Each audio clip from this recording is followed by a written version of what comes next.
superscript et subscript. Dans la notation mathématique, ainsi qu'en physique ou en chimie, il est souvent nécessaire d'utiliser des exposants, des indices, des barres au-dessus ou au-dessous, pour indiquer de manière très concise une signification très précise.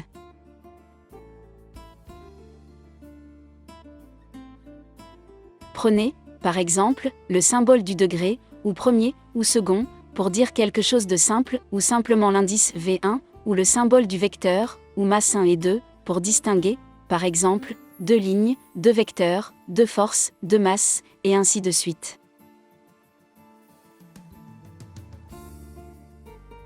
Ensuite, il y a des structures plus compliquées, comme, par exemple, la sommation, l'intégrale, ou l'union indexée, ou l'intersection indexée, que nous avons vues en théorie des ensembles. Ici, ces structures que je viens de mentionner, comme la somme et l'intégrale, sont des structures composées, avec un ouvert, un fermé, un ou plusieurs séparateurs, qui permettent d'insérer les différentes valeurs à la bonne place. Et nous disons que cela se fait automatiquement.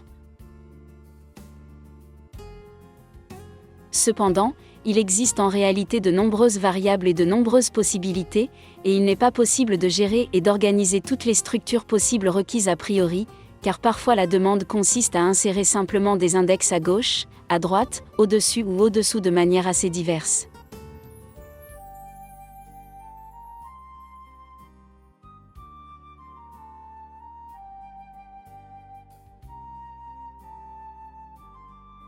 Donc, pour tous les cas possibles, comme nous le voyons ici, par exemple, dans un exemple d'oxydoréduction, d'oxydation-réduction, dans le passage de l'hydrogène et de l'oxygène, nous voyons comment il est nécessaire d'insérer des indices, des éléments ci-dessus, même éventuellement avec le signe.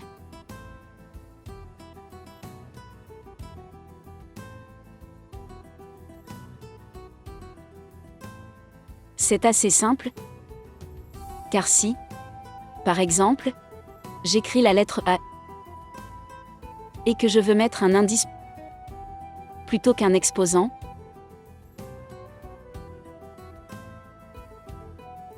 je vais dans le menu Attributs, qui offre toute une série de possibilités. Nous pouvons encore mieux le localiser ici, dans le menu Visuel, dans le menu des icônes, où nous voyons clairement que nous avons l'exposant, la barre oblique au-dessus, un exposant, un indice, ceci écrit exactement au-dessus, comme nous le voyons dans le cas de l'hydrogène, ou écrit exactement au-dessous. Et puis d'autres symboles génériques tels que le tilde, la petite majuscule, la possibilité d'écrire en haut à gauche, ou en bas à gauche, ou une barre oblique en bas. De cette façon, toutes les possibilités sont explorées en termes de position. Si nous voulons ajouter, avec la lettre A, un exposant ou un indice, nous pouvons le sélectionner dans le menu.